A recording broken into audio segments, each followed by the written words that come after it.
Bases dropped on a new edition of Soccer Down here. It's April 8th. It's a Wednesday. It's usually a Wall Pass Wednesday. It can be a Wall Pass Wednesday. We'll take your questions like we usually do. Comments, what have you. We'll get caught up on the latest soccer news. And there's a decent bit of news to talk about, or at least conjecture and reporting and things that are out there about what could be next in the soccer world. We'll get into all of that this morning, along with hearing from our friend Nick Purdy from Wild Heaven Beer. We've had multiple events down at the Wild Heaven West End location, and we will have more. Caught up with Nick yesterday just to talk a little bit of soccer, but also a little bit about what Wild Heaven is doing, as a business, but also as a community partner. So you'll be hearing that a little bit later in hour number 1.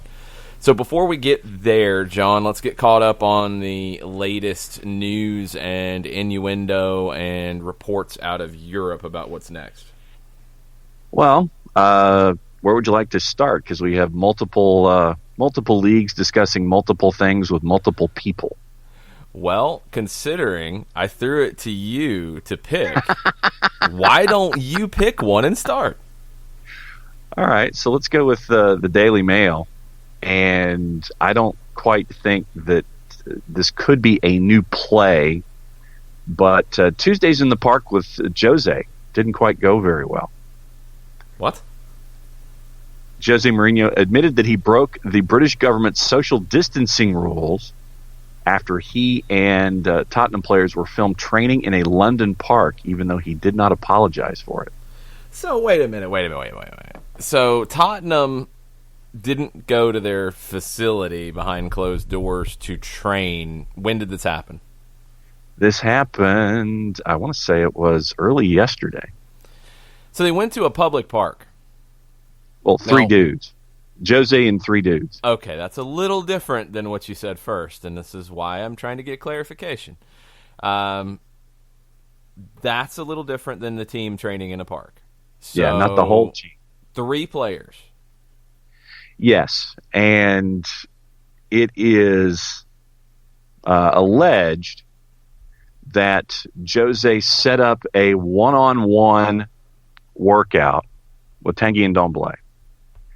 And then all of a sudden, Ryan Sessegnon and Davinson Sanchez were just running by.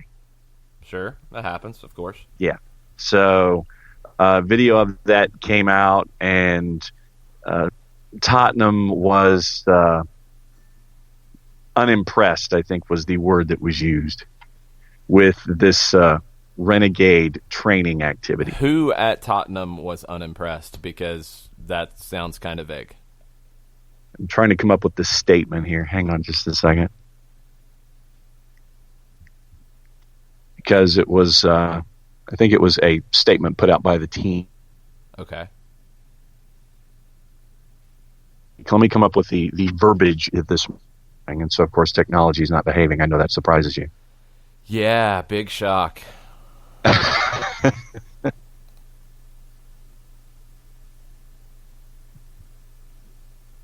Okay, so here we go. Quoting Nick Mendola, Tottenham Hotspur is said to be very unimpressed with Jose Mourinho. So getting deeper into the statement in and of itself, all of our players have been reminded to respect social distancing when exercising outdoors. We shall continue to reinforce this message. So that's what their official word was, but the words from Mendola in quotation marks were very unimpressed. Very unimpressed. Okay, that's very vague. I'm going to throw that in the trash can right now because that doesn't mean anything. That's what you say when you get caught. That doesn't actually give you anything. This is stupid. This is just, beyond stupid. I don't know what the rules and restrictions are, not even just in the country, but in the Premier League as to training and what can be done. We've talked about it here in the U.S. with MLS. Joseph Martinez has been able to rehab his ACL surgery at the training facility because it's an injury rehab. It's that one-on-one kind of workout.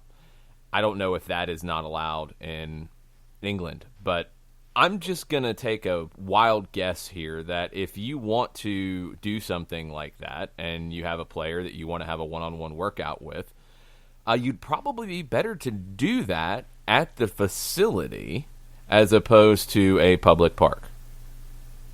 And if you are creating a situation where, other people randomly show up and join in, yeah, you probably would want to have that where people aren't seeing it. It's not rocket science. So you get smacked for being stupid, first off, and insensitive by doing it in public. And, of course, you are. What was Tottenham? What were they, by the way? What did they Very say? Unimpressed, according Very to Nick unimpressed. Mindel. Yeah, that's a stupid thing to say. You're either angry about it, or you're going to punish him, or you're going to say nothing. Very unimpressed. Unimpressed with him getting caught. How about that? Yeah, you're mad because you got caught. Quoting the Daily Mail, Mourinho has since come out and apologized for his actions, stating, quote, "I accept that my actions were not in line with government protocol, and we must only have the contact with members of our own household. It is vital we all play our part and follow government advice in order to support our heroes in the NHS and save lives." Well, then do it and shut up. How about that? So, yeah, he was warned by Tottenham, I guess, once before, and was drilling folks at Hadley Common. And, video shows up of two players running past, Sanchez and Sessegnon, and he's on a phone walking around the park while he's getting the solo workout done with Ndombele. And he insists, Jose, that he and Ndombele remained the required distance apart during their training session. The Daily Mail, here's where you're very unimpressed comes in. The Daily Mail script says those Spurs chiefs were understood to be left unimpressed by the disregard for the rules, which were introduced to try and help the spread of the daily virus. Yeah, Mourinho insists he and Ndombele were the required distance apart. Again, I don't know what the rules are. I don't know if you are not allowed to go to the park at all. I don't know, what the rules are in the Premier League side. I don't know if Ndombele is recovering from an injury and should be exempt from these types of things. I have no idea. So that part is a little vague, but this is just dumb. I mean, if you want Ndombele to do a workout in the park, you don't have to be there. FaceTime the dude. Come on, Jose. And if other people randomly show up, and it doesn't even sound like they joined in, they were just in the park too. Just running around. Well, Video. I mean, maybe that's what they were doing, was just running around. There's so much just dumb about this all the way around. You're not gaining anything by doing it, so there's no point in doing it and looking stupid. If you want Ndombele to get fit, send him a message and say, go do this. And if you don't trust him to show up and do it, then say, FaceTime me when you're at the park. There's ways to do it and still get these things accomplished without looking like a fool. Jose's smarter than that. That's the kind of stuff that started to become an issue for him later on, because, the guy's a super intelligent man. And that was what set him apart for so long. But this is just dumb. Yes. There's nothing gained from this, and it's just dumb. So all the way around it looks dumb. And if he's doing it and the club doesn't want him to do it, that's just creating an argument for no reason, again, which is what he did at Manchester United, which made no sense. So I hope, because he's been a great manager in this game, and I think he still has things to give, I hope that he can get over whatever self-destructive things he has going on in his head about feeling like he needs to constantly be at war with people. Because this is not the time, and this is not the place. Just stop. You're in a good situation at Tottenham. Actually, just do your job. That's all. And if you want guys to get fit during this, then tell them to get fit and give them jobs, give them things to do, and you don't have to be there, and you don't have to go run a training session in the park. Now, it sounds like there's a lot of questions about what was actually going on. Were the other guys just doing separate things in the park, or did they all end up, doing something together? If they didn't, if they're running on their own, is that wrong. It looks bad because of this, and that's why there's no reason for Jose to be there. But I don't know. It just sounds really stupid, and it's really unnecessary at this time and place. Yes.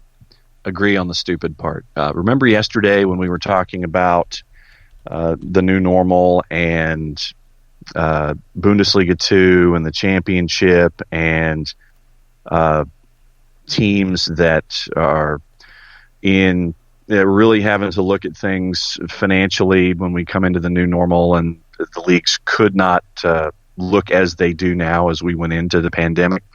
Uh-huh.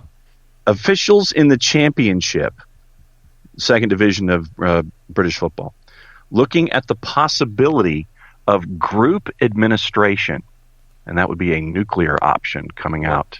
What does that mean?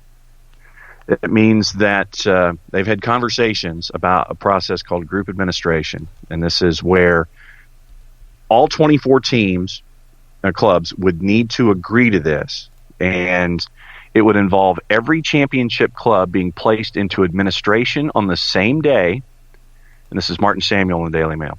Staff would be temporarily let go, playing staffs would become free agents, and then what you would have is clubs renegotiating contracts with all of these players who were then let go, bringing them back at other rates, and you'd have to have agreements with all of the other clubs in the championship about poaching players, because if you're all going into administration at the same time, you could have somebody who's a rival of yours pick up one of your players, and you'd have transfer embargoes and 10-point penalties and all this kind of stuff that would have to be waived, but it would be a way that is being considered for all championship clubs to continue going forward in the new economy that could come out the other side.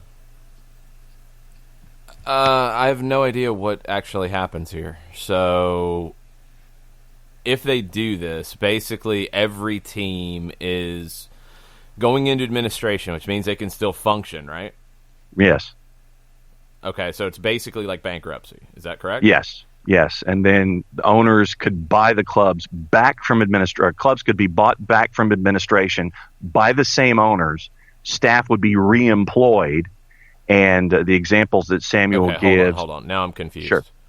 Wow. So if they can function in administration, then why is all the staff not there? Like, if they go into administration, do they go out of business? That's the question I have. Temporarily, I think, by the letter of the law. So they're not functioning. This is the part that and this is very important, because yes, the way you're describing it, all right, everybody in the championship, correct? The second division of English football. Yes. And I would assume everybody below that would do the same, because I don't think they're more financially healthy. Right. So every club would essentially go out of business. Every staff member would be out of a job. Yes. Every player would be out of a job. Free agency, yes. Well, that's out of a job. That's just not a joy to be out of a job. Free agent. Yippee. You don't have a team that pays your money. So this is what they're talking about. As a nuclear option, yes. For what? Like, what does it do? Like, what's the benefit? According to Samuel, in essence, it's evidence of their increasing despair over the impasse around player wages. And so it would be their way of renegotiating all the player contracts in the championship to operate at lower value. Hold up. Now, this is where I'm getting really pissed off. Who said that this is what their option is because the players won't renegotiate wages? The head of the championship? No, this is the Martin Samuel article, and I'm quoting directly from Samuel here. So Samuel is a writer who is saying for the Daily Mail that clubs might do this, could do this, are thinking about doing this. Which one is it?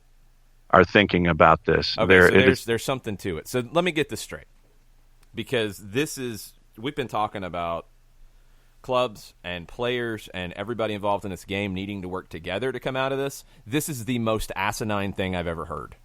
So the clubs, because the players won't take a pay cut, which we've said, look, these clubs don't have an endless amount of money, especially in a championship. They don't have a whole bunch of reserves to lean on. You're going to have tough situations. But the club's response to that is to basically all go out of business together. Yes. And then reconstitute themselves as they see fit. And it's not just the players that are getting hurt by that, because, yes, a club that has spent a lot of stupid money on players, this is basically their way out of stupid contracts. Okay, that's fine. What about the director of marketing? What about the communications director? What about the kit man? What about the academy staff? What about all the other people who are going to get hurt in this and be collateral damage because the clubs can't agree with the players about deferring wages when no money's coming in? That is the most asinine thing I have ever heard as a response to this. Let's just basically blow it all up and screw everybody because we can't get along.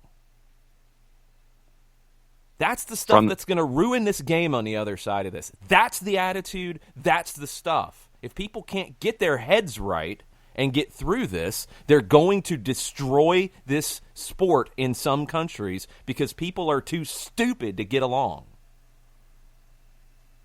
From the Samuel article, each owner would then buy the club back and negotiate contracts anew. And this is direct text. It would be a doomsday scenario, a recalibration of the entire football industry. It's hard to believe it would ever happen, yet it has been discussed, and Rick Perry, chairman of the EFL, is said to be aware of it.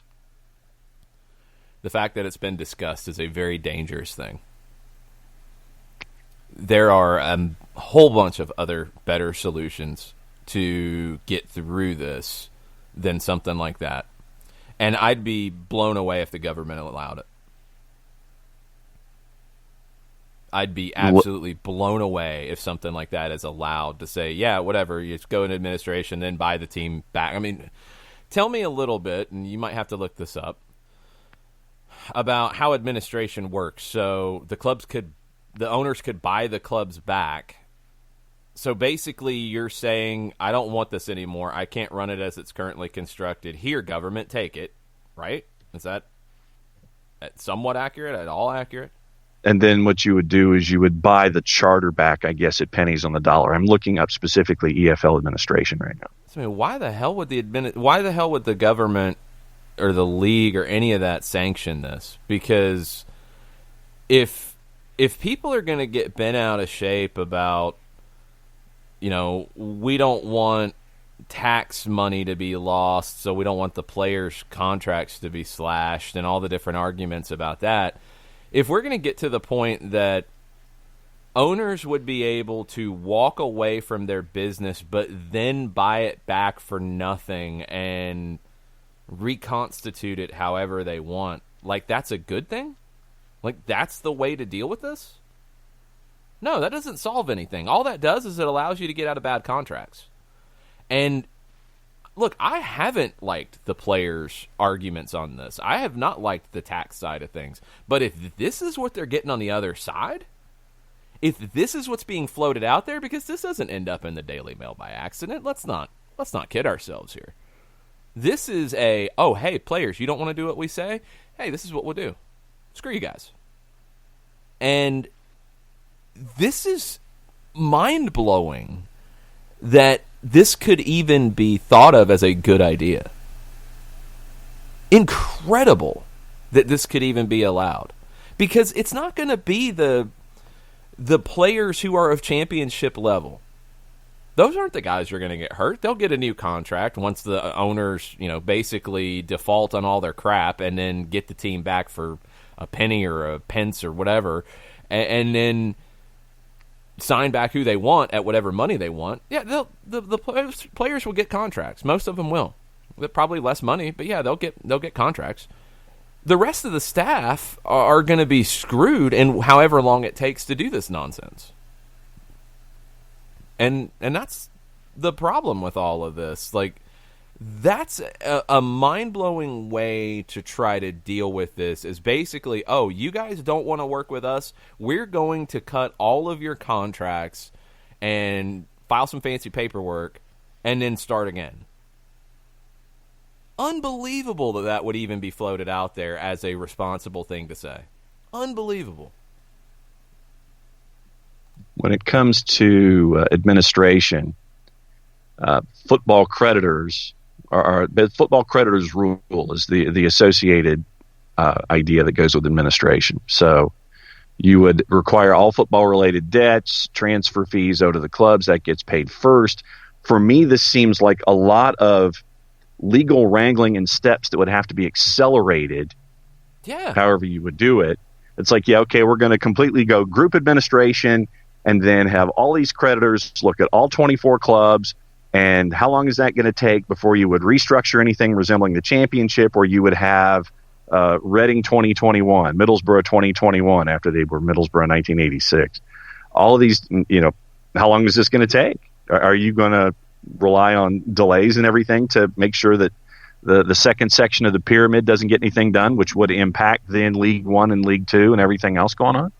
And here's where I got to disagree, and we've got a couple comments. I've got to disagree with Nathan on this about players' unions having too much power. Look, contracts are contracts. The clubs signed contracts with these players. Now, the situation has dramatically changed, and I've said it from the beginning, like, they all need to work together for the good of the game, or everybody's going to suffer. It's not anybody's going to win in this situation. And if both sides can't work together, they're all going to screw the fans ultimately, because they're the ones who are going to get hurt the most and have the least at stake. They don't have skin in the game. They just want what they love. And the owners and the players not being able to work together are going to screw that up. But this idea, this has nothing to do with the players' union. This is a response to basically, like, the owners didn't get what they wanted, so they're going to blow it all up. No, that's not negotiating. That's not coming at anything in good faith. And that's just an incredibly irresponsible approach to float that into the media. And yeah, people are aware of it. Oh yeah, we've been talking about it. It's a nuclear option, but blah blah blah. It's a bunch of crap is what it is. And John Nason talks about administration and how this can benefit the current owners. Coventry City is a prime example, and I don't know all of the details, but I know they've been a horribly run club that has constantly fought with everybody about everything you can imagine, a place to play and contracts and leases with stadiums. Yeah, don't mention the word CSU to John Nason. Yeah, I mean, all of it that's what administration can do. It doesn't benefit anybody. It would not benefit these clubs. It would not benefit these owners. And that whole process that John described about having to go through all this, I don't see all of the clubs actually coming back or coming back under the same ownership or any of it. That is the most asinine thing to put out there right now when you are trying to work together for the good of the game. Players signed contracts with clubs. Clubs agreed to pay players whatever amount they agreed to pay them. Did some clubs sign bad contracts with players? Absolutely. 100%. Happens every day in sports. Are some clubs probably looking at this as a way to get out of bad contracts? Yep, because that's how businesses function. You're always trying to maximize revenue and get rid of bad deals. I mean, personal example, I saw it with Warehouse Music. Before Warehouse Music went completely under, their first step was to file for a bankruptcy that allowed them to get out of bad leases. So they closed down stores or let leases expire in a few cases, but mostly it was a way to get out of bad leases and walk away to try to take one step to restructuring. Now, it didn't work, and ultimately they went completely out of business, got sold at the last minute, all that type of stuff. Clubs and businesses are going to look for ways to get out of bad contracts, and they've got bad contracts. I'd say every club in the championship's probably got one or two contracts that they'd like to get out of. this is not the way, because this is not trying to find a way to deal with that. This is a way to basically say, oh, you can't work, you won't do what we say, so screw everybody, and we're going to drop everybody. And it's not the right way, because all that's going to do ultimately is create more drama, more friction, an unforeseen level of friction, and ruin the game. Ruin the game in England. It is not the way. The players need to get on the same page with the clubs about deferring salary, cuts, what have you. There has to be some organized response to this. That's very, very important. I mean, as we've said probably from day one on this stuff, it's a fact that clubs are not bringing in the revenue that they expected to have right now. And when that happens over time, you can't pay everybody. You can't meet your payroll. Those are facts. I mean, that's not lying. That's facts. Some clubs have reserves to be able to handle this and can wait it out. Others don't, and they have to make cuts. That's why the Premier League as an entity, preferably the FA as an entity, the Football League as another entity, they all need to get on the same page about how they're going to handle this and do it together, because it's going to ruin the game if they don't.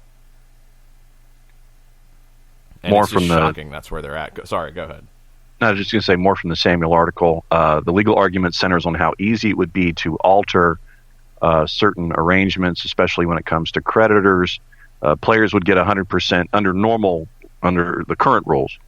Players would get 100% of what they're owed before a new business can be launched. Other employees and non-football related creditors receive 25 pence in the pound paid on the takeover of the assets.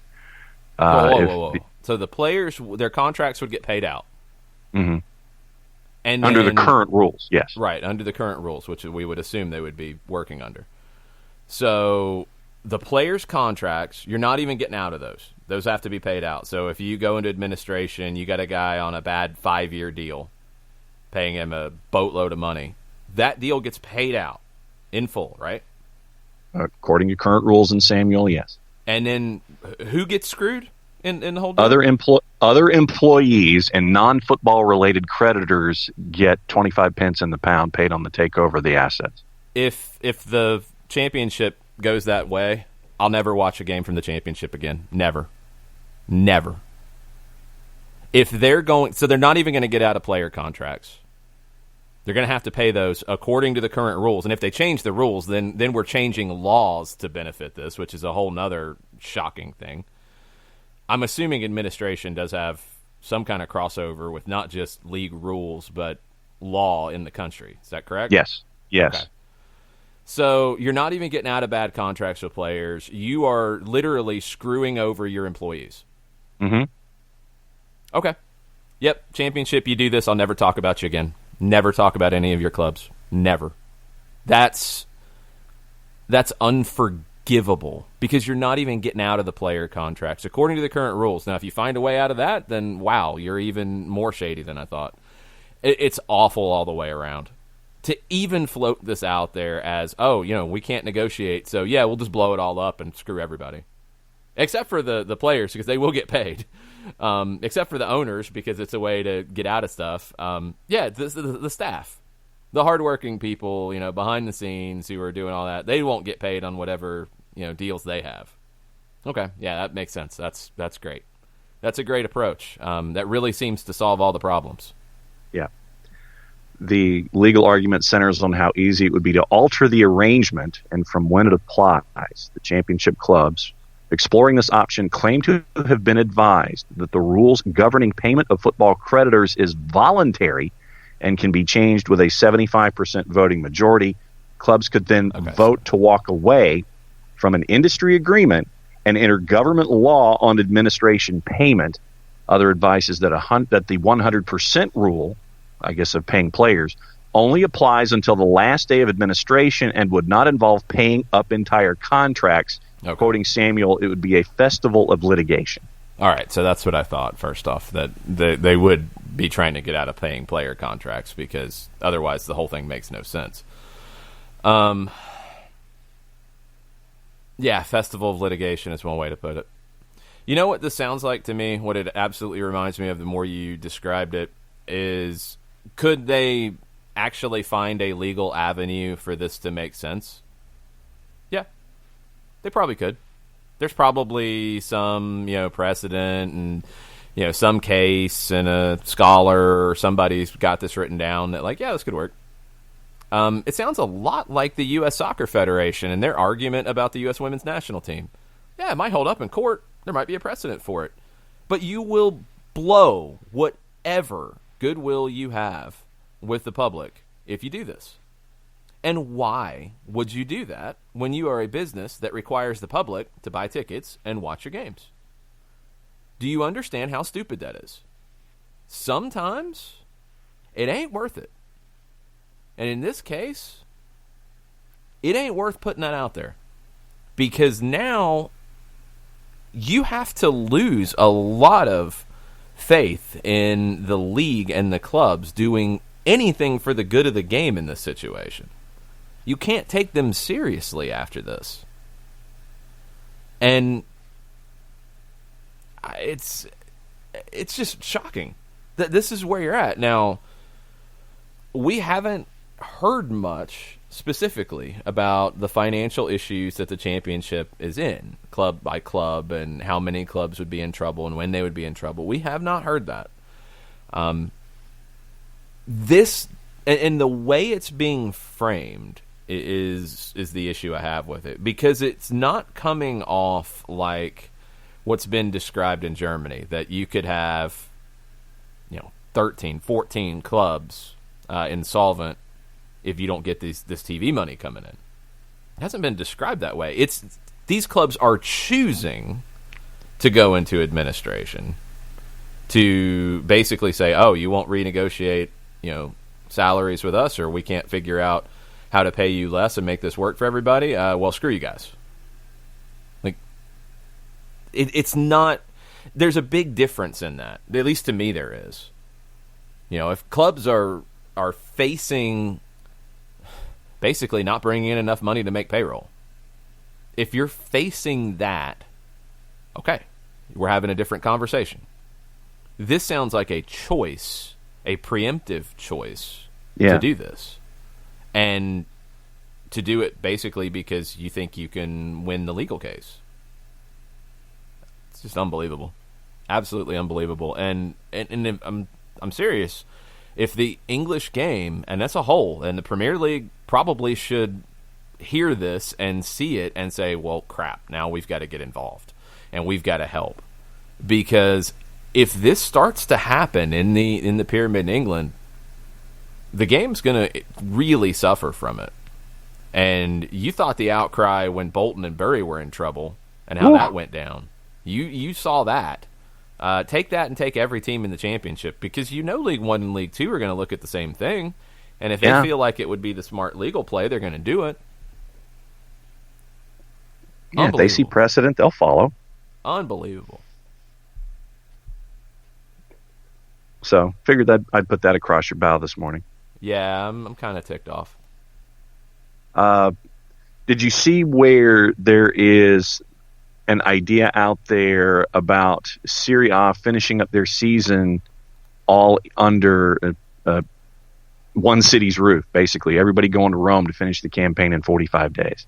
Yeah, because I've seen...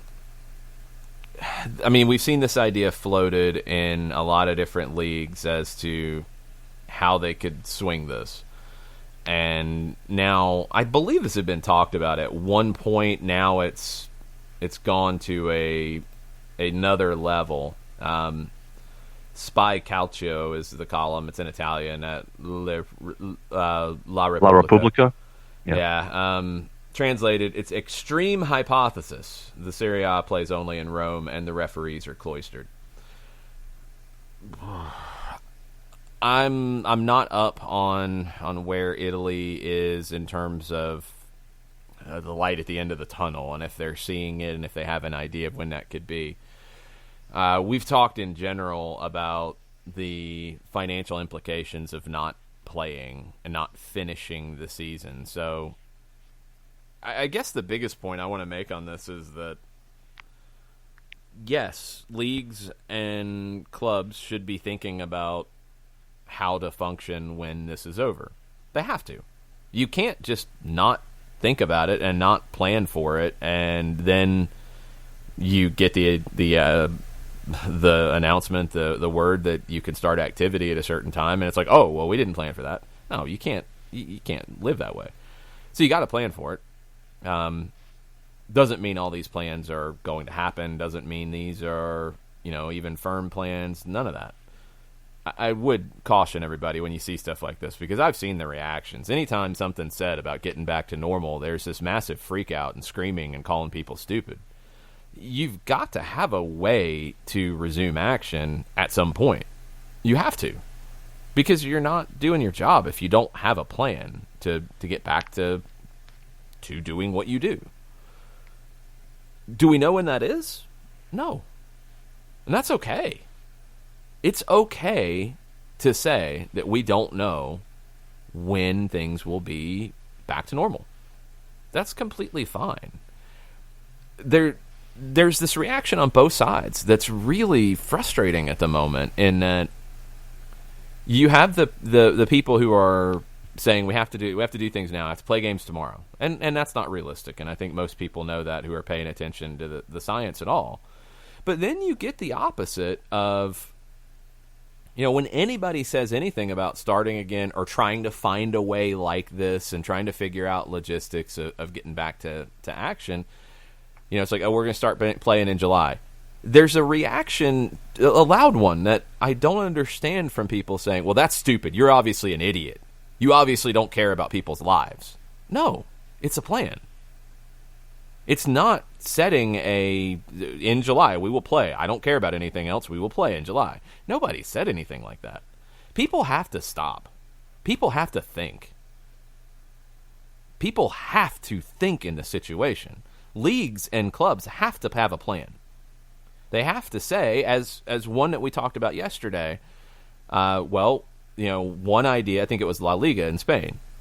We have a possibility of starting at the end of May. We have a possibility of starting at early June, and we have a possibility of starting in late June. And none of those are firm dates, and none of those are definite. But you have a plan of how to ramp up in each one, and what a schedule could look like, and how you would make up games, and how you would finish the season. You have to have a plan. And when you talk about a plan, people reacting and calling people stupid and insensitive about having a plan, that has to stop. That has to stop. It's a plan. It's people trying to figure this out, because nobody's been through this. Last time I checked, anybody running any of these leagues, any of these businesses, any of these corporations have not been through this. So people are trying to figure it out on the fly. The scientists don't know either. They're trying to figure it out on the fly when this will be over. Everybody is. So people have to stop with this, either start tomorrow or never play again. Like, no. That makes no sense. We can't have outrage about Italy trying to figure out a way to finish their season. Because why do they want to finish their season? Because they don't want these clubs to go out of business. Period. They want to bring the game back because it would be a lift to the country and the people in the country that are suffering. They want to find a way. Does that mean they're going to find a way tomorrow? Probably not.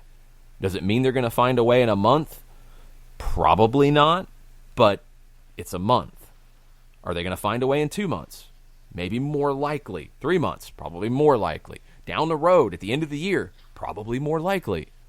But nobody knows. So every time something comes out, can we stop screaming and calling people stupid and insensitive and they don't care about life? I mean, come on. They want to finish this thing. I mean, the idea in this one is ultimately to finish the season by the end of the calendar year, potentially, and start next season in January. That's a pretty long period of time. That sounds a little more reasonable. Right now, I'd say that's a safe guess. Does it mean it'll happen? No. Does it mean they might be able to play earlier? Maybe. Who knows? But there's always this reaction of, like, no, we can't ever do anything. You can't plan to do anything. Well, you have to plan. So I hope that people can keep their heads during this stuff. And yeah, leagues are all trying to figure it out because they don't want to go out of business. There's nothing wrong with that. So is this a viable plan? I mean, getting everybody into one city.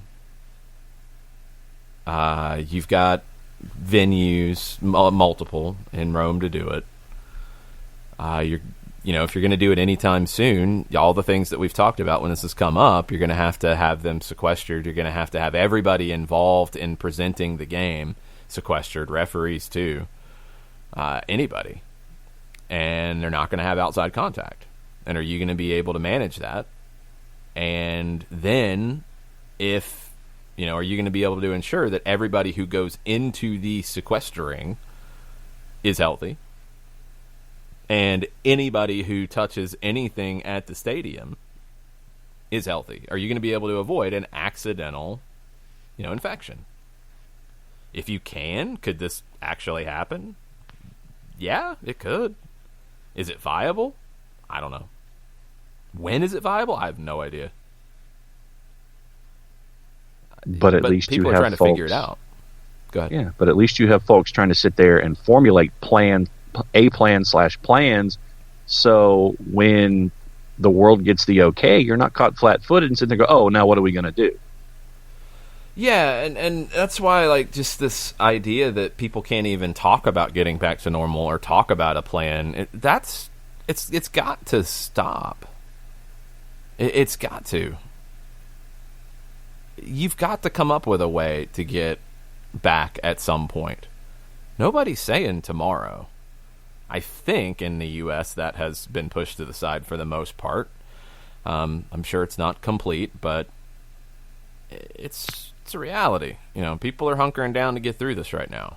And I think it's a good thing if the leagues are trying to figure out a way to get action back, because I know right now I would even, as somebody who has probably watched 1 or 2 complete baseball games in the last 8-9 years, I would love to watch a baseball game right now. I'd sit and watch the whole thing. And I'd probably be asking Jarrett why things are happening, because he knows it better than I do. Well, Taiwan's actually supposed to be starting this weekend. Well, that doesn't excite me. Like teams that I actually know and things that I know what's going on. I'd be very happy about that. It'd start to feel a little bit more like it's the normal world again. So there's nothing wrong with trying to figure out a way to get there. Are these plans viable? Well, man, there's a ton of logistics to getting every team in Serie A into one city and into safe places where they're not going to have any contact with anything in the outside world and be able to play these games. Could it be done? Hypothetically, yeah. Has it ever been done? No. So we have nothing to go on here. We have zero to go on that, yeah, this could happen because it happened once in Romania in 1974. No, it hasn't happened anywhere.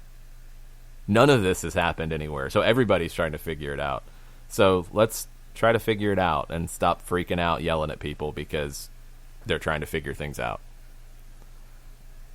Udinese director Pierpaolo Marino claims the Premier League is going to release a statement announcing the cancellation of the 2019-2020 season. The Serie A chief, whose club share owners with Watford, was on Sport Italia yesterday and said that the English top flight is going to follow in the steps of the Belgians Jupiler League, who last week said that they were not going to resume their season named Club Bruges champs. Yeah, great. So now UEFA comes out and says, hey, we're not going to, have an end date to the season. And FIFA comes out and says, yeah, we're going to work with everybody on transfer windows and everything else. And now the leagues are starting to say, yeah, let's just screw it. I mean, Can anybody like actually get on the same page with any of this, please? The one time we need to be on the same page, at least in the same chapter, maybe the same freaking book, and nobody can do it. I mean, you just had the UEFA conference. You just had FIFA make their statements. And now it's like, oh, yeah, well, let's just do it. I mean, and who knows if this guy's telling the truth, if he's got the accurate, he should have the accurate information being with Watford, but who knows? I don't know.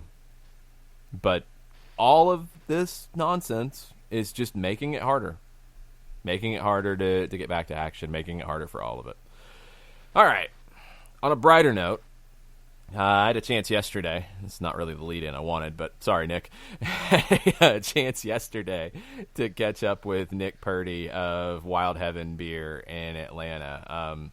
If you were with us for our kickoff event back in February, which, man, it feels like a long time ago. It wasn't, I know. But it was. It was a different world then. It was a lot of fun, and they took great care of us. And we had a bunch of events scheduled that we will do at some point with our friends at Wild Heaven, but they're also doing a lot of really cool things in the community. So here is an interview with Nick Purdy of Wild Heaven Beer.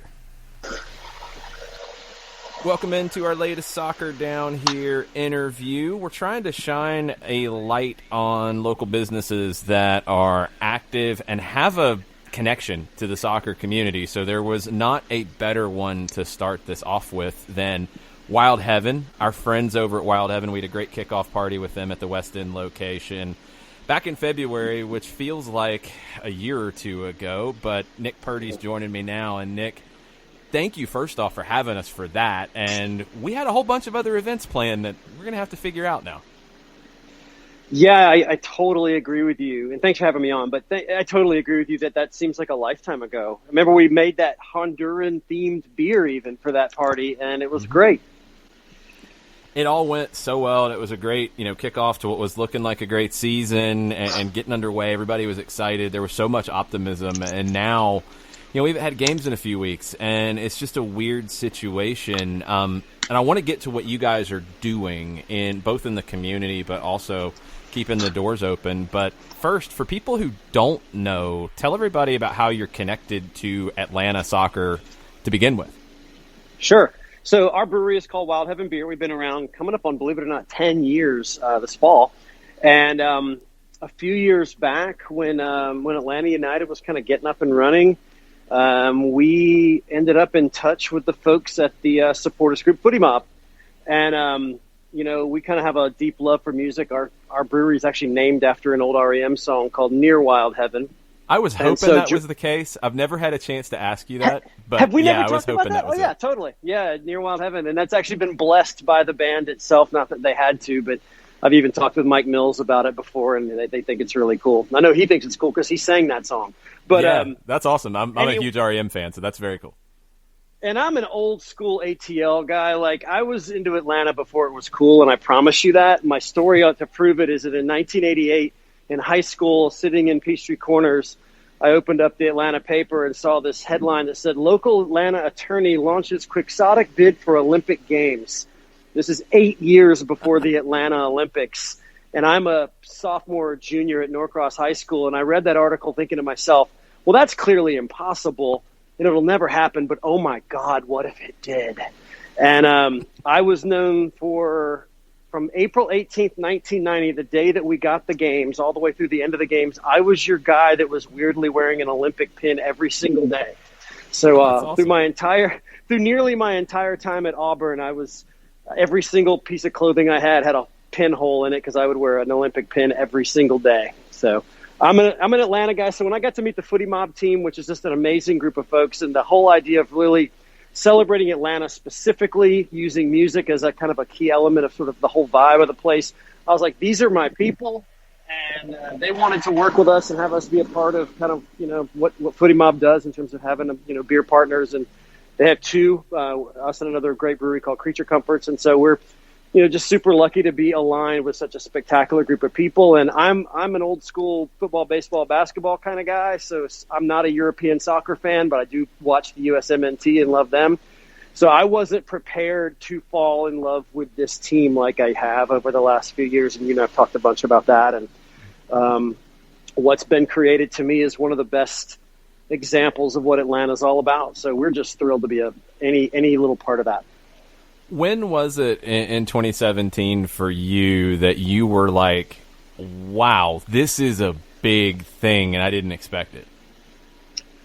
I would say the parking lot of the Varsity on the very first home game against Red Bulls, when this fan culture seemed to have sprung fully formed from the ground almost on day one. And I know that doesn't give enough credit to folks like Terminus Legion who were around years before. And I was a Johnny-come-lately in some senses, but I was stunned on that day. And I don't know if you were in the Varsity parking lot that day, back where the tailgating used to be when the games were Bobby Dodd, but there was a couple thousand people out there. The beer was there. The food was there. The scarves were there. The whole thing was there. And then you go into the stadium, and it was, the biggest soccer crowd in the United States that week. And you're just like, what is happening? It was wild. I mean, just to get from that, because I was like you. I grew up here in Atlanta, and, loved the Falcons, loved the Hawks, loved the Braves, and I loved soccer alongside of it, but I had never had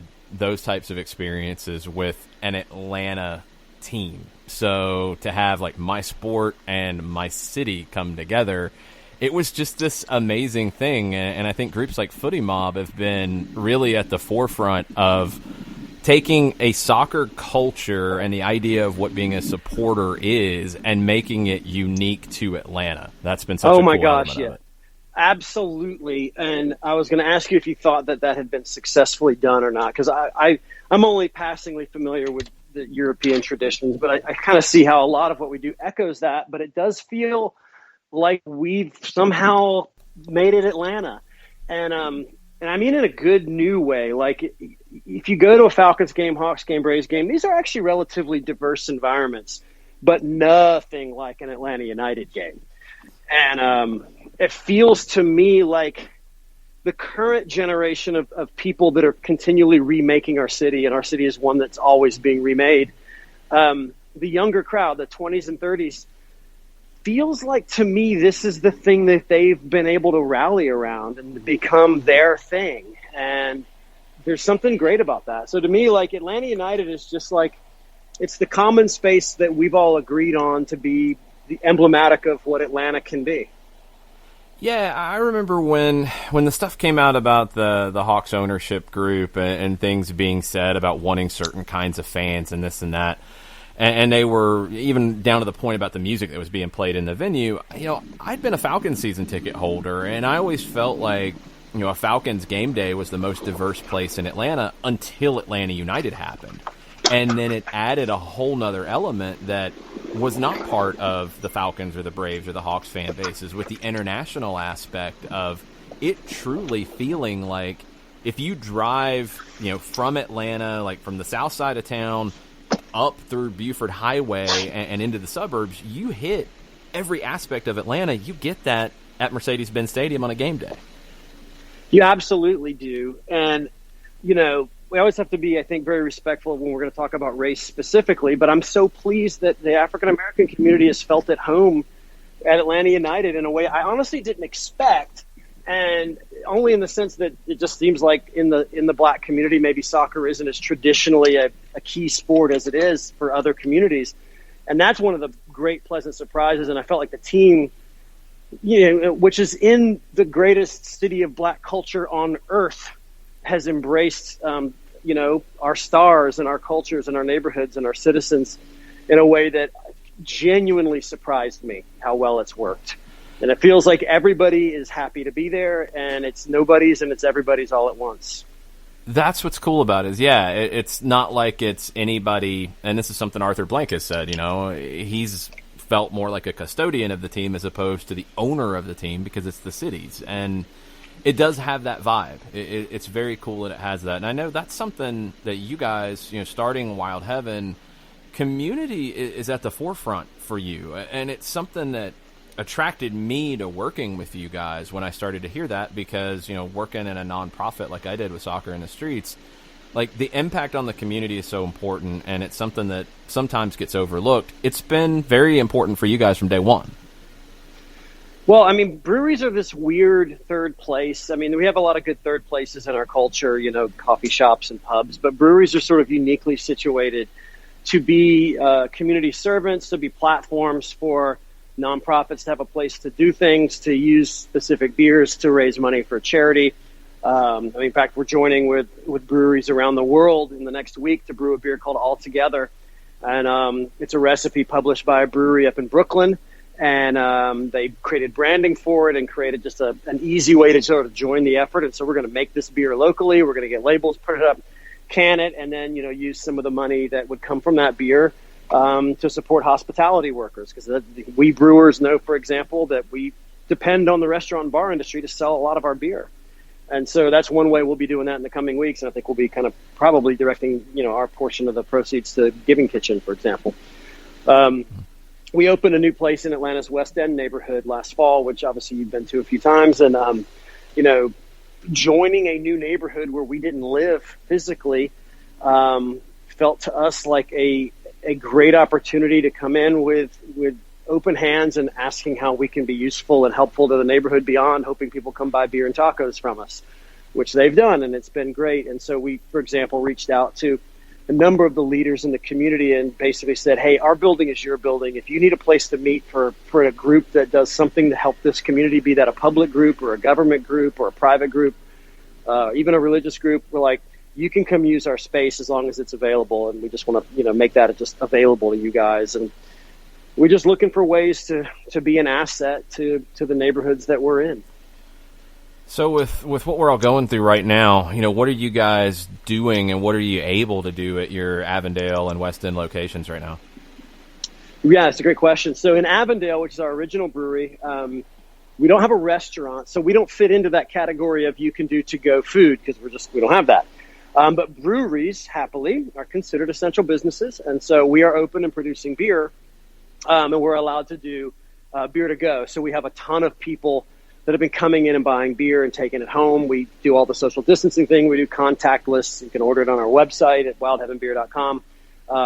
So we've actually had wonderful support there. And then in the West End, we're able to do both food to go from our taqueria restaurant that we have as part of our brewery, and then also beer to go from there. And we've had a few new releases come out, and over in the West End, it's kind of fun. We sit right on the Beltline, and on the back side of our building facing the Beltline, we actually built an outdoor bar called the Emergency Drinking Bar after our number one selling beer, Emergency Drinking Beer, painted it yellow, and it has these big windows. And so we've actually been able to deploy the Emergency Drinking Bar to be the place where you can safely come walk up, order your food, you stay outside, you order your beer, and you don't even go in the building, and it's as safe as it can be.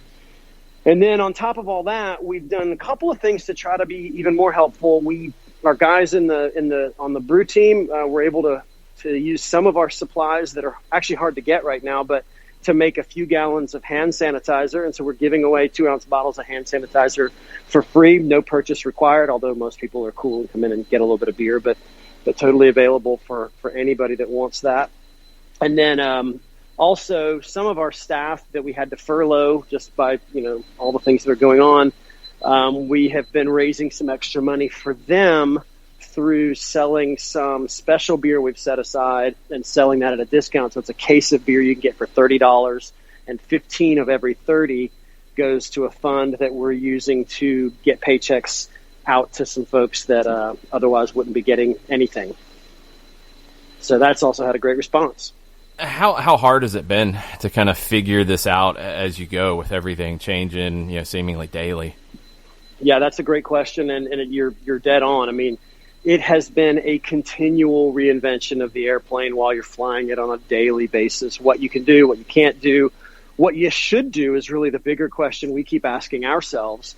For example, we technically weren't prohibited from having people come in and have pints in our tap rooms the last couple of weeks, but we already had stopped doing that because it just wasn't the right thing to do. And so it felt very important to us to make sure that, we're not just pushing the limits of what's allowed, but that we're also going to do what's right. And so it's that plus, figuring out how do you even create a new process to get people in and out of your building in a safe way. What new things do your staff have to do? Our kitchen over in West End just did a spectacular job of reinventing their menu in the space of a week, getting signed up with some of the delivery services, creating new menu items, et cetera. So it's been I think an exhausting process, but energizing as well. I mean, you don't start these sort of things if you don't like creating new things all the time anyway. So we're all forced to figure out lots of new things very quickly. So you guys still producing new beers? I know that's been a hallmark over at the West End location, is something new every week. Has that been able to continue?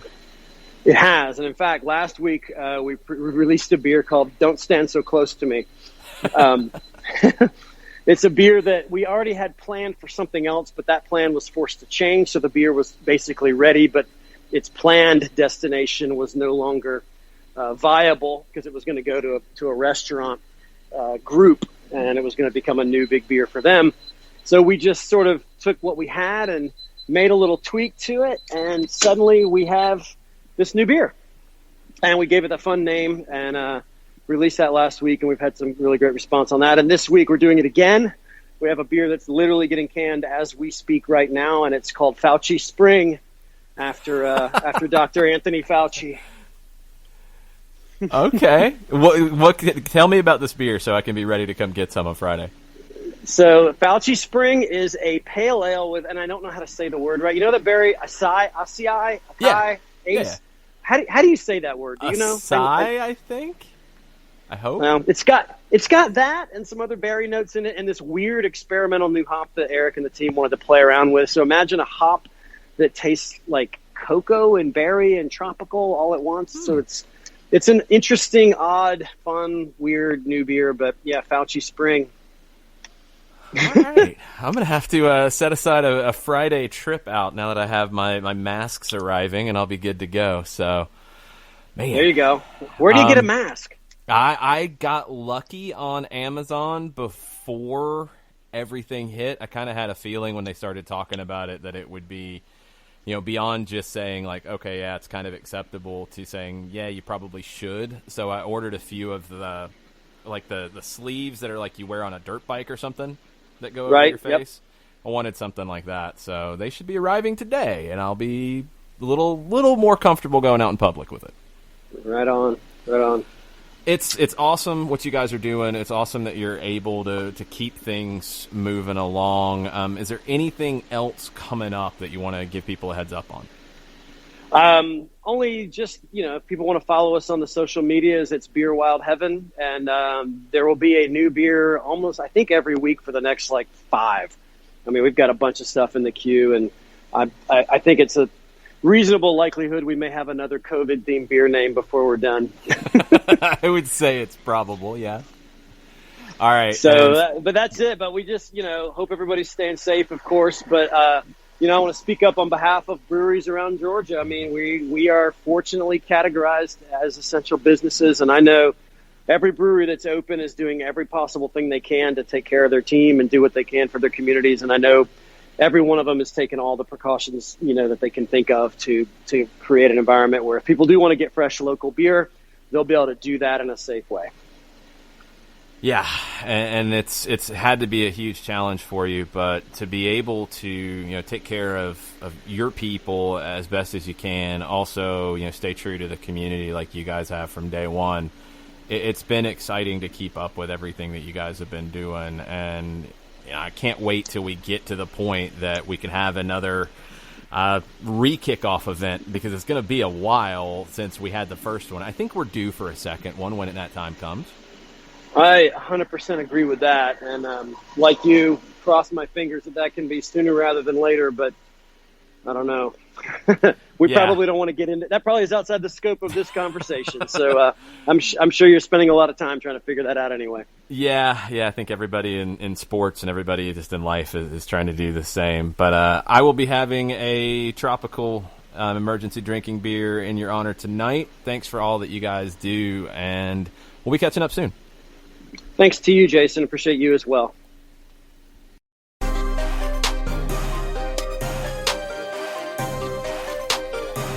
Welcome back.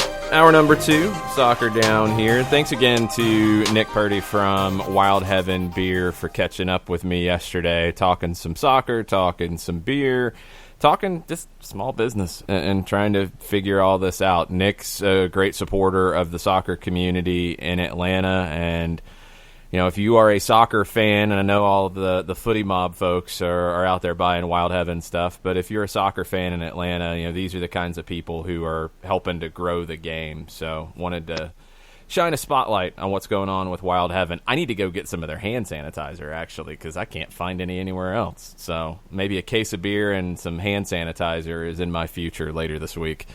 Hour number 2 on a Wednesday, we've got Mike Conti joining us now. What's up, Mike? What's going on, guys? How are you?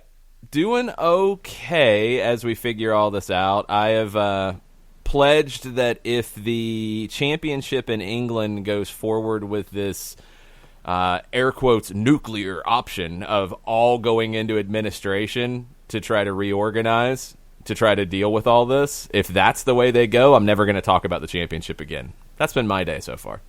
Yeah, it's so tough. You know, because it's hard for me to reconcile what's going on in Europe and apply the same model to what's going on here in the United States, because it is very, very different. I mean, you have a handful of very wealthy billionaire owners who own clubs in Europe, but in a lot of cases, these clubs are not owned by people like Shad Khan or Arthur Blank or, you know, the Henry family or whoever.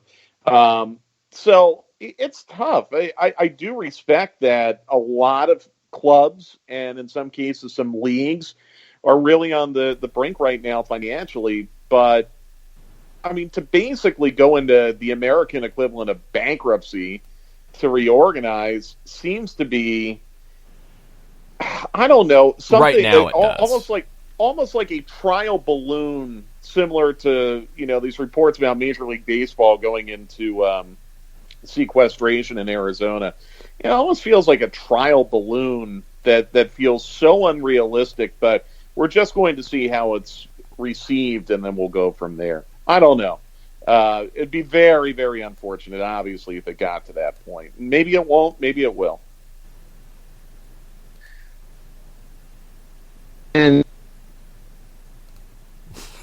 John is fighting technology again. This is an ongoing battle, we're all usually fighting he's it losing. right now. Like, if you're working out of a, go ahead, John. I think. No, just here's the deal. Here's the deal. All right, so last week and a half, 2 weeks, I decided that I was going to try a different way to, you know, have a headset and be on the show. So I went through my brand spanking new laptop, and folks can hear how sensitive my headphones are when it comes to me wanting to type things into our Twitter account and respond to articles and things like that, because you can actually physically hear me banging on my keyboard of my laptop while I have the new setup. So today, of course, I go to the old setup of doing it over my phone. So what happens? For the first time in like 3 weeks, I get a phone call during the show. Oh. John, I just thought you were a really loud typer. Oh no, he is. Well, that he too. Absolutely is. Yeah, when I'm on the old setup, I am a loud typer. When I'm over at the desktop over here in Office HD. But no, I went to the laptop and headset, and you can physically hear me. You can physically hear when I'm hitting the keys on the laptop. But yeah, I go to the old setup, so of course I just get a phone call and get bumped off. But yeah, so that's what it is with me battling technology. So it's I apparently cannot win either way. Well, I'll tell you what. I mean, we're all fighting it right now. I mean, I'm working from home. Jason, we're all working from home right now. Chances are, if you're listening to us, you're working from home. And if your spouse is working, and you only have so much internet bandwidth to go around in a single household. So we're all fighting our way through it. And I'll tell you what, I mean, thank goodness, whoever your provider is for internet, thank goodness that has not been affected yet, because God, I mean, you talk about an infrastructure crisis. If we had a public utility go down in all of this, then we would be. I mean, we're in bad shape right now. We would be in really, really Lord of bad the shape. Flies kind of stuff. Exactly. So, I mean, shout out to I mean, whoever your provider is, whether it's Comcast or Charter or AT&T or Verizon or whatever. Shout out to all the people who are keeping the grid up and running right now, or else you're right. I mean, it'd be Lord of the Flies right now. It would not be very good.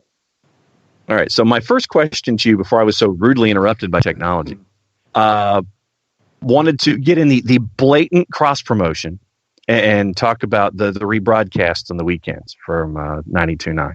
Thank you. And how cool those are to hear and to relive all those moments and to relive everything as the season's heading forward to a conclusion that I think we all remember and enjoy, unless you're maybe from Portland or NYCFC. Did I say that in my out loud voice? All right. So as you're listening to these matches again, and as you did all of the production in and around them with Jason, when these started, I asked Jason, I said, are you picking up anything the second time around that you might have missed while you were calling the match the first time, whether it's context or fan involvement or just atmosphere or anything like that? Are you picking up anything that didn't happen the first time you watched the movie? Not really, John. Not really in the case of the matches that we've rebroadcast, but in the flow of a season, when we do a game, I tend to try to listen back to it within 48 hours just to kind of spot check myself and you know, make sure that I'm hitting all the right notes and doing all the things that I need to be doing.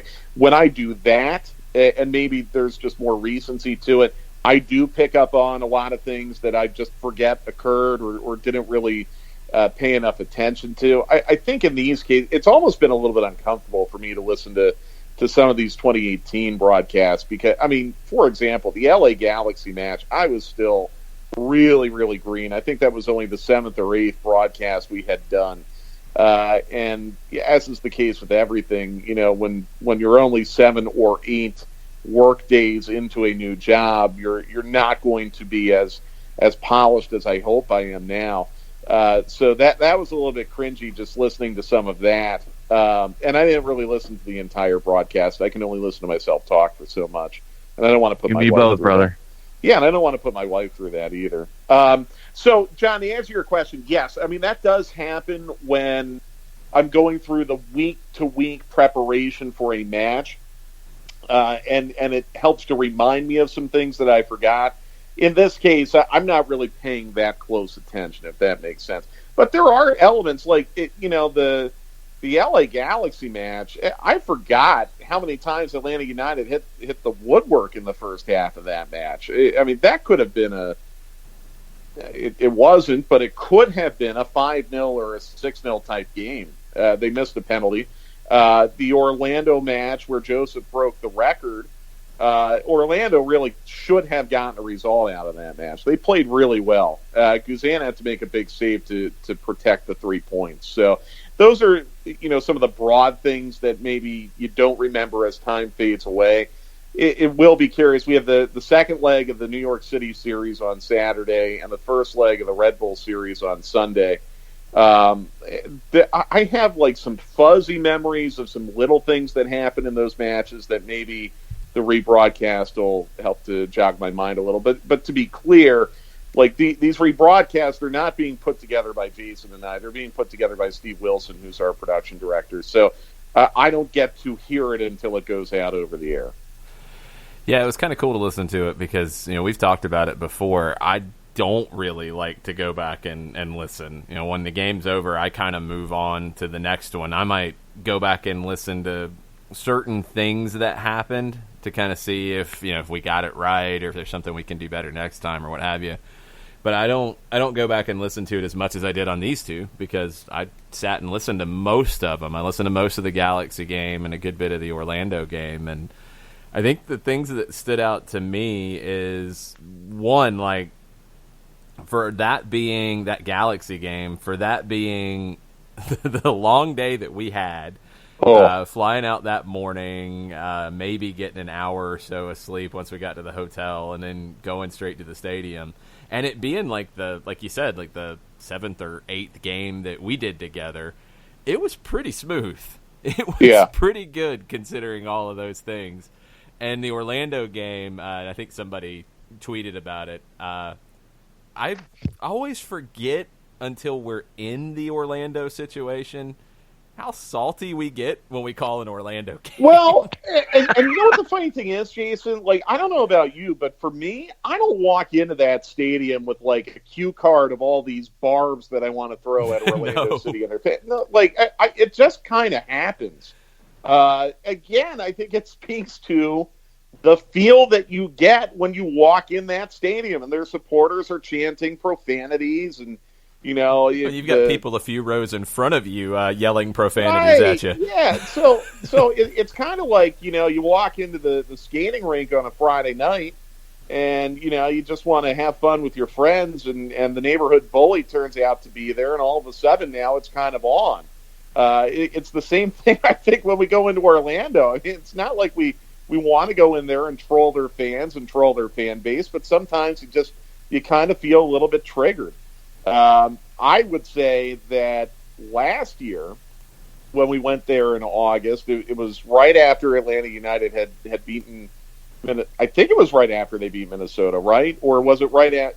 I'm almost positive. And we thought, or at least I thought, okay, if Orlando's going to get it, if Orlando's finally going to break this streak, it's going to be tonight. And I think we even told Evan, or I at least even told Evan Weston, their announcer, that, like, this is kind of feeling like this is going to be the night it all comes to an end because Atlanta United is probably physically and emotionally drained. And, you know, you just got that win in Exploria Stadium a couple weeks before without Joseph. I mean, this is kind of setting up for Orlando to finally break this streak. And there have been times where I've at least gone into Orlando kind of expecting the worst, like not very confident. So just to be very clear, I'm sure we don't have a lot of Orlando fans listening to this podcast, but if there are, I don't go into that stadium or any match with Orlando getting ready to throw all these barbs at their fans and their team. It just kind of happens.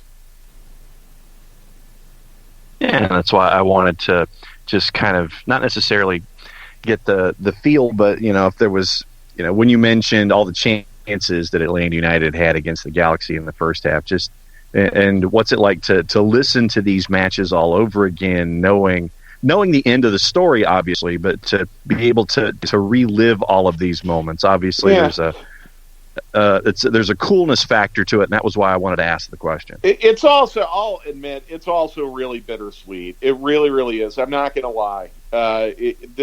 This is not fun, not being able to do games and having this very kind of uncertain outlook on when we're going to be able to start or if we're even going to be able to start again. That sucks. I hate that. And it's bittersweet because I'm listening back to these broadcasts and a lot of memories come flooding back over how much fun it is to do it and how much fun it is to do what we do on a weekly basis, and it's been taken away from us, and it's just it's bittersweet.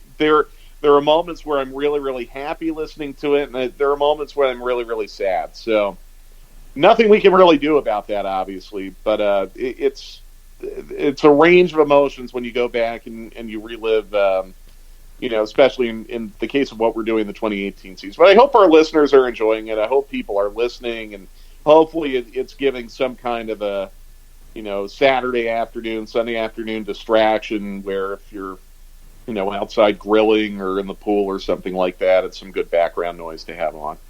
Yeah, I mean, listening to it has been a great distraction, and some people have enjoyed it as that, but I'm with you. Like, afterwards, it's kind of like, okay, well, if this was really happening, I'd be preparing for the next game right now. Exactly. And starting to research and watching other games in the league and et cetera. That's why I wish, and I know it's not possible, but I just wish we had a date, and even if it's like August 1st, okay. Something I can put on my calendar, something I can look forward to. It's the uncertainty and, really the pessimism. And it's not coming from an official source. It's coming from just a lot of people, on social media and whatever. Just all the pessimism. It really does get to you, doesn't it? Because I don't believe that this season is lost. I don't believe that. Not yet. Maybe it is, but I don't believe that. And I feel like a lot of people are trying to kind of force that reality in a very, very negative way on social media. And it's been very hard to tune that out. All I can do is go by what we've been told officially. And what we've been told officially is that MLS intends to play all 34 rounds. Do I think that's going to happen? No, but that's what they intend to do, so I have to go by that. They say playing closed-door matches is a last resort. Again, that's what we're being told. That's what I have to go on right now. But it would be so nice, and I know it's not possible, but it'd be so nice if we got that call, Jason. Okay, hey, July 1st, we're going to be at the Benz, or July 1st, we're going to be in Chicago or something like that. And maybe we won't even be allowed to be on site. I don't know. But just, to give us something to look forward to, I think would really, really help. And I think things are starting to trend in the right direction, hopefully. But it's just, I think the uncertainty over everything just makes this so incredibly bittersweet, because you just don't know how to wrap your head around the possibility that match at the Azteca might be the last match we do for the year. I don't think it is, but a lot of people seem to think it is, and that's still really, really hard for me to come to grips with. And I think it would be the same for the players. I think it'd be the same for people who work for the club, and I think it would be the same for really dedicated fans. That's just still a reality that I'm not able to accept. And to get in, obviously, Mike, is as many games as possible to get you as close to 34 as you'd like to get to. It's going to be midweek weekend, pretty much all the way through. And if you go back to the grid from 2 years ago where everything happens, the championship game, MLS Cup happens, early December, mid-December, there's still some ways to get that done. But I think that, and it was a point that Jason had brought up on the show before when we were talking about it, that you have to think about the players and their overall health when you're trying to figure out what you're going to do. And, Sure. Things like expanding rosters like we see in Major League Baseball at the end of the year, where you go to 40-man in September and October, doing stuff like that. I think that's another part of this element of getting that as full a season as you can get. There have to be some thoughts and three-dimensional thinking about how to squeeze all this in and not risk any kind of player safety. Have you guys read the Tenorio Stochcal article in The Athletic this morning? I have not. I haven't yet. Okay, yeah. I mean, it really gets into exactly that, John. I think it's things that we've talked about on Stoppage Time. We've talked about it on this show. How are you going to handle rosters? Do you expand rosters? No matter what you do, you're going to be in a position where you're going to have to play a lot of guys if you're going to be compressing the schedule like that.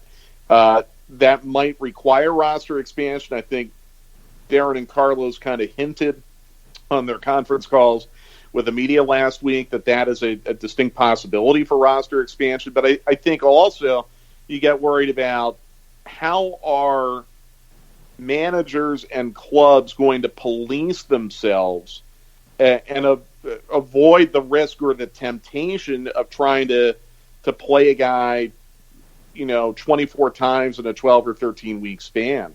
And maybe there needs to be some discussion on the league level about that, or from the players union. But ultimately, yes, I mean, look, nothing can be done until the health and the safety of everyone can be assured, and that's before we even get into the venue.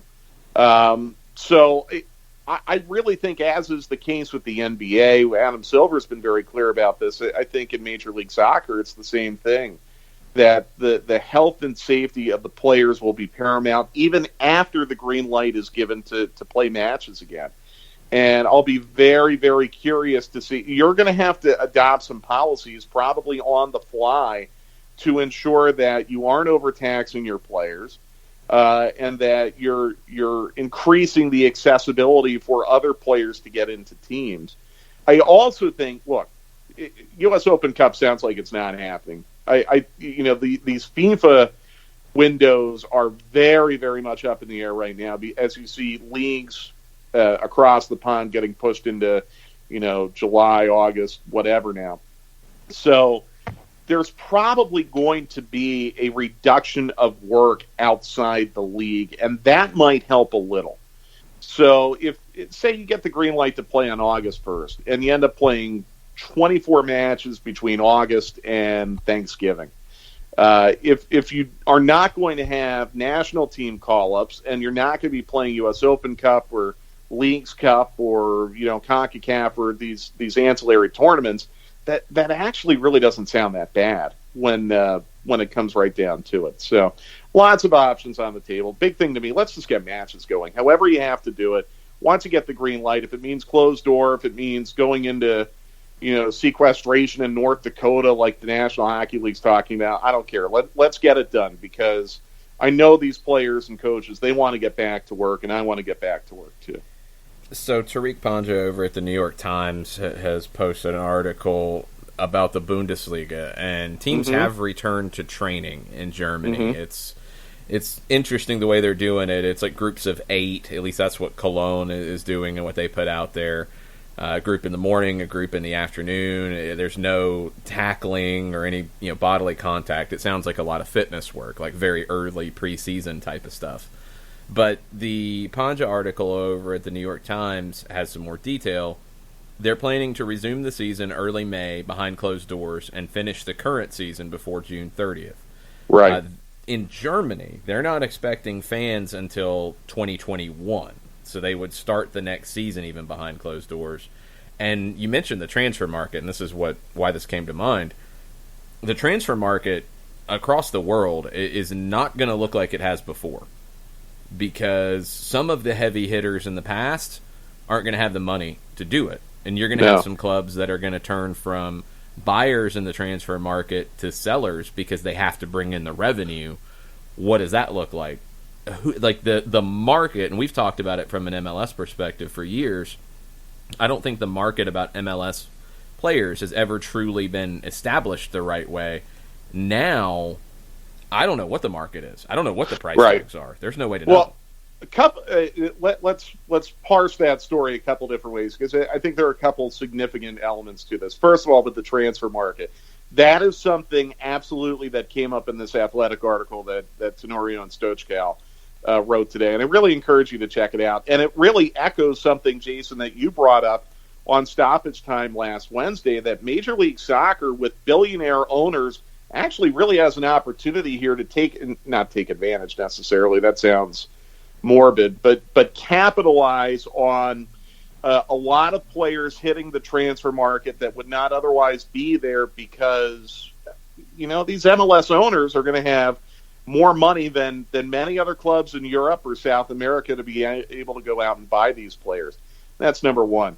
I think number two, I've been saying this before, and I'm not trying to peddle false hope or a lack of realism, but really keep an eye on what's going on in Germany from a sports standpoint, because if you look at the trajectory of where their curve is, and cases per 1 million people and deaths per 100 million, of all the European countries that are dealing with the virus in a major way right now, Germany seems to be most aligned with the United States.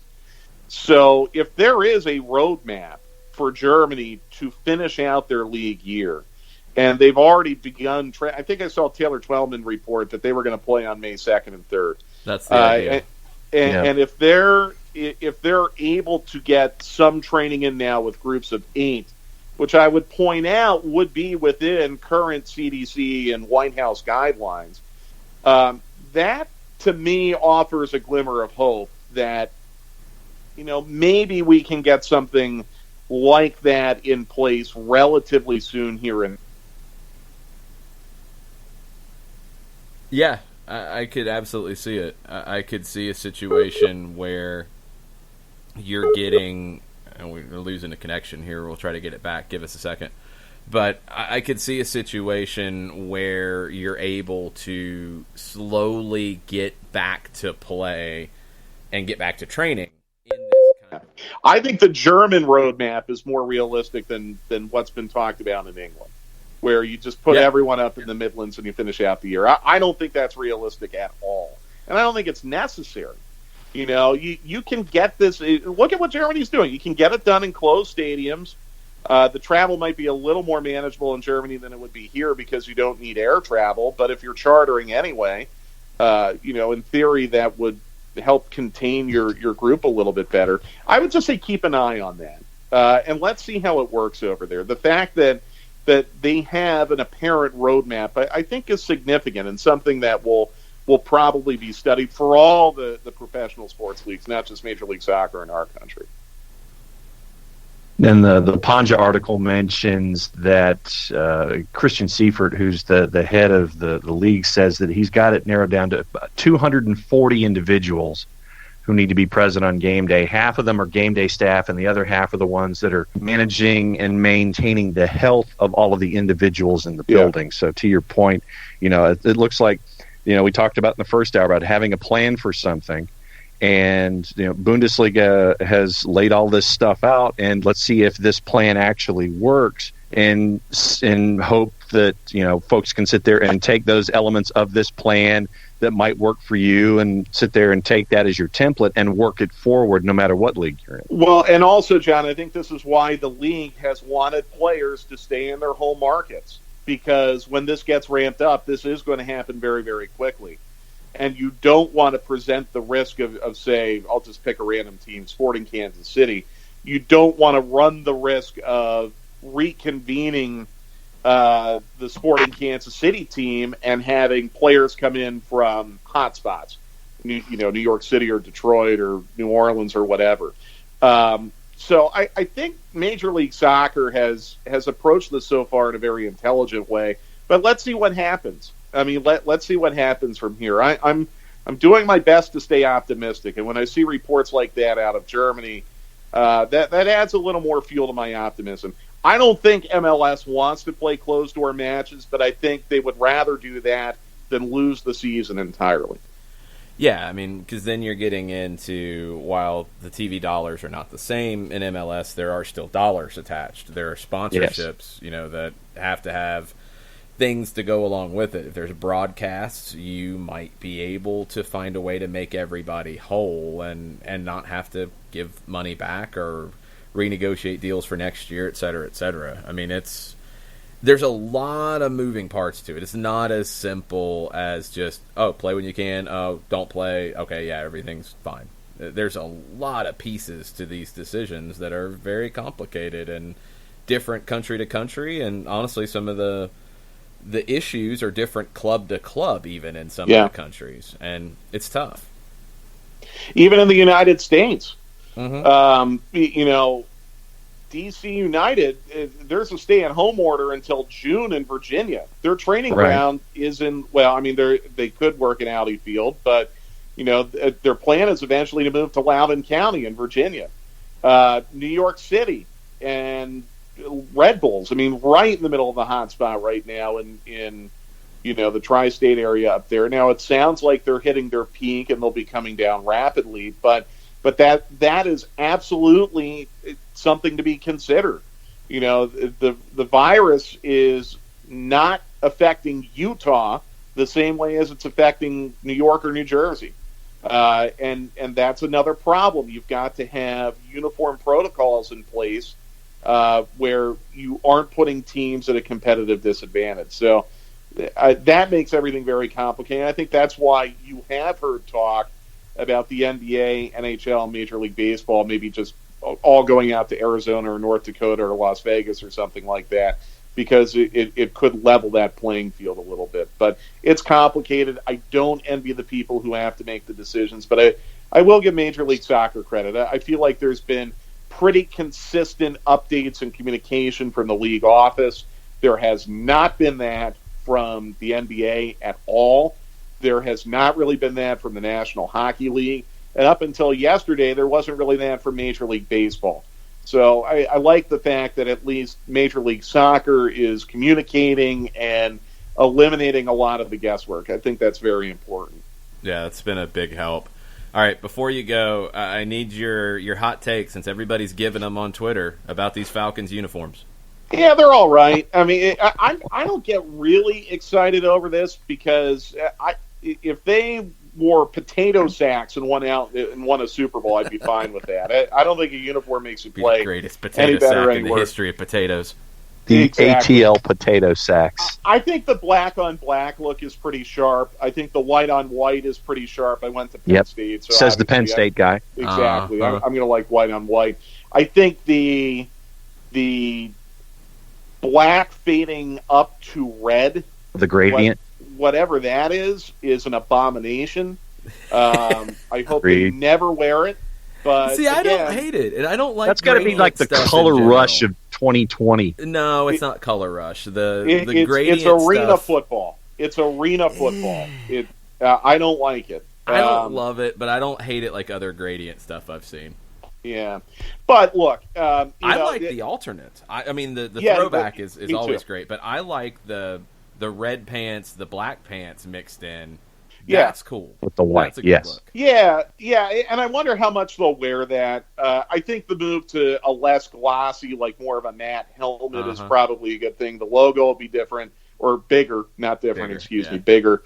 That seems to be kind of a recent trend. So I'm good with all that. I mean, it could have been worse. I was really, I will say this, I was bracing for, some of the little tidbits that I had heard about, getting celebrities and musicians to collaborate on these uniforms. That made me really, really nervous. I'm glad they, for the most part, kind of stayed on the conservative side. It'll get people excited. But, I mean, they're all right. I don't hate them. I don't love them, but I don't hate them. They're all right. I like them. I think they're an upgrade from the last set. I think they're cleaner and simpler. Yeah, I agree. Yeah, they're an upgrade. I'll give you that, no doubt. All right. Well, there we go. Right there with you on the gradient, though. The gradient, there's. I think U.S. Soccer did a gradient that I liked a lot less than this one. This one works a little bit better for me. Gradients in general, I'm with y'all. I don't like them, but this one, I heard gradient. I was like, oh no, this is going to be horrendous, and it's okay. It's all right. It's all right. I'll take it. So we give the general thumbs up, and the heading in the thumbs up direction on the overall. Yeah. They're all right. Man, all right. I'm more positive about this, which is not a It's like surprise the for guitar anybody riff. who listens. It's like the guitar riff in Nashville. Yeah, it's all right. And see, I kind of like that too. So there you go. It all Make makes it your sense own. now. All right. We are going to do a watch along tomorrow evening. Game still to be determined at 7 o'clock. You want to join in, Mike? Yeah, absolutely. All right. Sweet. I think I'm kind of leaning to, because I'm trying to pick different stuff. MLS is doing some great stuff with their watch alongs, and the first game with Winalda and Agus and Bill Hamid was outstanding. If you haven't seen it, highly recommended. But I'm trying to pick different things, so I'm kind of leaning to an Ajax Milan game that Frank de Boer played in, and it was the year that Ajax won the Champions League. So it's a game that I don't remember watching. I might have watched it at the time. So it's a game that nobody really knows. We'll all just really be reacting to it. I think it could be fun. Yeah, no, that sounds like fun. And stoppage time is tomorrow at 2 p.m. Can't do it today. I've got a NFL draft thing that I have to deal with. So tomorrow at 2 p.m. on the 92.9 The Game Facebook page. All right. Thanks, Mike. Appreciate it. See you guys. Take care. Be good. All right. We're going to take a quick one real fast and come back and wrap up the show on the other side right after this. A ranger station. I'd like to report a bear hug. Okay. I put out my campfire and Smokey Bear hugged me. So you drowned the fire, you stirred it, drowned it again, and felt that it was cold? Uh-huh. Yep, he's just letting you know you did good. Bear hug from Smokey Bear. Status update. I'm gonna let you go now. There are many ways to start a fire, but one sure way to put it out. Learn how you can do your part at SmokeyBear.com. Sponsored by the U.S. Forest Service, Ad Council, and your state forester. As a business owner, you know that every year brings new challenges and opportunities. The success of your business demands expertise and focus. And Country Financial can help you keep that focus by helping ensure you have the right insurance protection in place to meet your goals. Jason Wright can help you create a customized insurance plan that has coverages designed just for your business. Give Jason a call at 678-568-6871 or reach him on Facebook at Jason Wright Agency. Coverages vary by state. Policies issued by Country Mutual Insurance Company, Bloomington, Illinois. This is what matters. This is beyond X's and O's. This is the difference mutual respect makes. This is what character looks like. This is what defines us in Georgia. This is sportsmanship. School sports. It's not the outcome that matters most, but the way the games are played. This message presented by the Georgia High School Association and the Georgia Athletic Directors Association.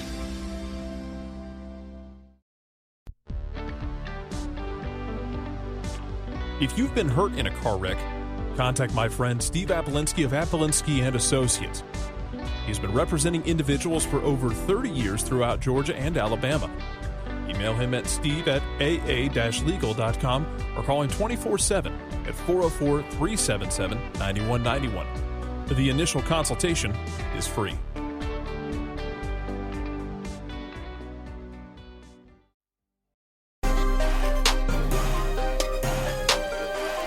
Welcome back. Wrapping up a Wednesday show here on SDH, April 8th. Any final comments on Twitter? Get them in right now at Soccer Down Here. What do we have, John? All right, Kefsey and Katie Weaver both shouting out to Wild Heaven. Kefsey, yay! Great shout out for at Beer Wild Heaven. Great people. We did their online ordering yesterday and had a hassle-free pickup, including some Don't Stand So Close to Me. Yeah, I need to go get some of that and give that a try. I might wait until the Fauci Spring limited edition is available and order one of each. I still got my tropical emergency drinking beer right now, so I'm good for the moment. Okay, and then Katie says, great interview by you. Love Wild Heaven. Nick and those folks are awesome, and it's acai. Save me a Fauci Spring. Acai. Okay. The E at the end was what was throwing me. And a couple of suggestions for you when it comes to hand sanitizer. Chris Hutchison, using the hashtag Flatten the Curve, says Everclear could be used as a hand sanitizer. Don't have any of that stocked right now. And Patrick Sullivan says that and overproof rum. Yeah, I have long ago had the Bacardi 151. I don't have any of that handy either. The hand sanitizer for me, I mean, I think some people are going a little overboard with it, and people bought all of it up, kind of missing the point that the best thing you can do is soap and water. Like, literally soap and water. Like, not even antibacterial soap, like soap and water. It's the foaming of the soap is what you want here. The hand sanitizer is not as good as that, to be honest, but everybody went and bought it. Where I want it is when I do have to go to the store, and before I get home, when, you know, after I've done everything in the store and I get back to the car, I like to use hand sanitizer then.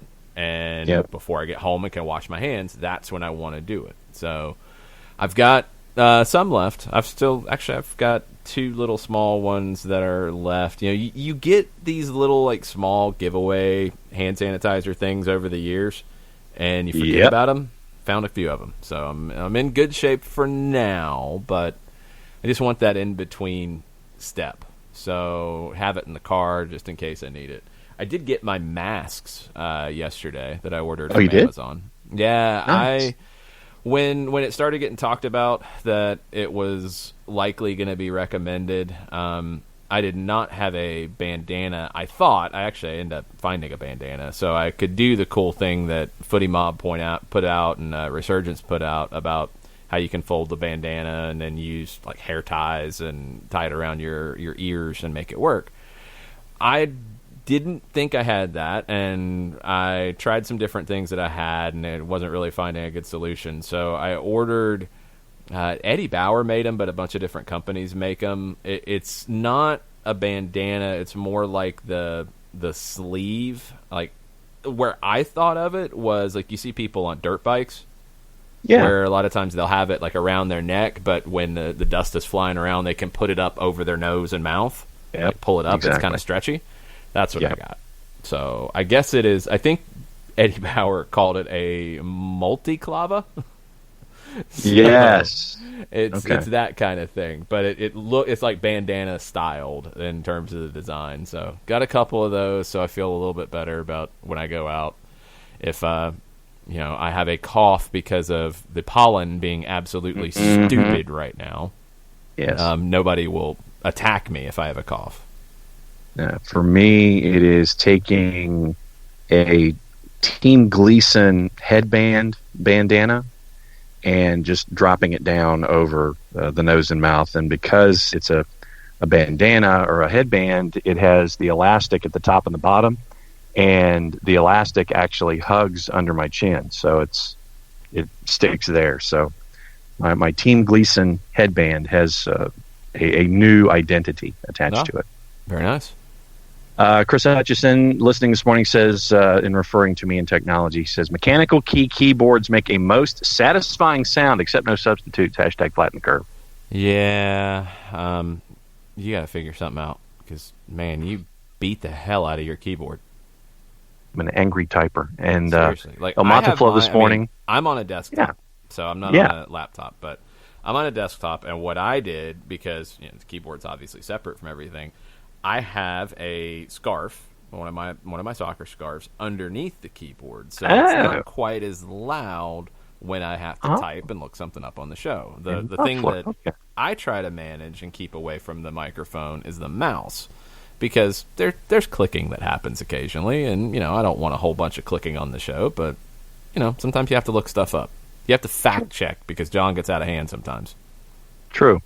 El Monteflow says listening to the show and Bad Bunny instrumental tracks at the same time is a mood. I don't think we do justice to Bad Bunny instrumental tracks at all. I'll have to work on that. But a couple of other things before we go. It looks like La Liga has agreed with the Players Association that there will be 72-hour gaps as a minimum between matches. Initially, the talk was supposed to be, let's do 48s, and the Players Association for La Liga was like, nope. And so now it's 72-hour gaps between matches when you get on the board. And kicker this morning comes from friend of the network, Mike Anthony, down at the Statesboro Herald, and how a sewing circle now involves Tormenta players to help sew masks for Savannah area hospitals. Very cool, and I'm not surprised with our friends. Tormenta players learning how to sew and getting the advice from executive team mom Nitra Van Tassel, who was a part of that. Nitra's got to be running roughshod on some of these guys learning how to sew. Yes. Quoting Nitra from the article from Mike, we got requests from Emory and from St. Joseph's in Savannah for masks that personnel working with non-COVID patients could use to conserve other masks for those who need them the most. I sent out a text and immediately heard back from several guys who wanted to help. Parker Siegfried, Curtis Thorne, Sergio Gonzalez, all learning to sew. And among the guys on the Tormenta side, learning to sew to help out with masks down in the Savannah area. Article in the Statesboro Herald, very, very cool. Yeah, I mean, it's going to take everybody working together and not pointing fingers and backstabbing, like threatening to take everybody into administration. Everybody is dealing with this. Everybody's dealing with different elements of it, and everybody is struggling in different ways with it.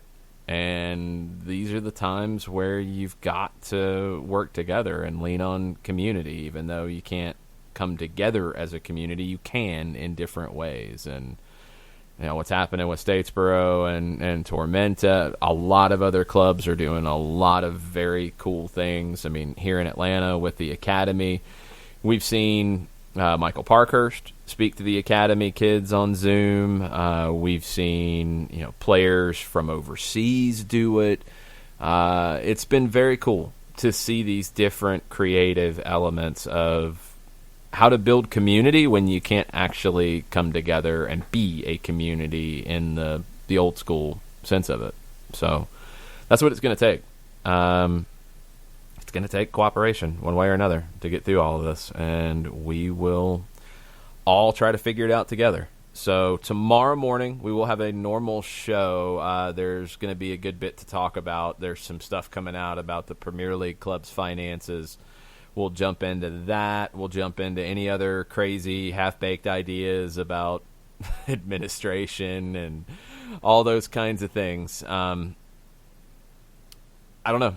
I don't know if we'll know more tomorrow. Might have a new... Go ahead. Cristiano Ronaldo might have a new home. Well, I mean, Lionel Messi might have a new home too, and all that is still up in the air. It's going to be interesting. So we will get you caught up on all the latest in the morning, and then we will have a watch-along in the evening. If you guys have suggestions on the watch-along, like that's where we're kind of leaning, and we'll do that Ajax-Milan game here at some point anyway, even with Nick Alifi being very upset because it was not a good day for his Milan squad. We will do that game here at some point. But if you guys have one you want us to jump into that we can access, we will do it. And you can watch it on our Twitch channel, twitch.tv/soccerdown here. So until tomorrow morning, thanks for listening, y'all. Really appreciate it. Mucha plata, y'all. Mucha plata, y'all.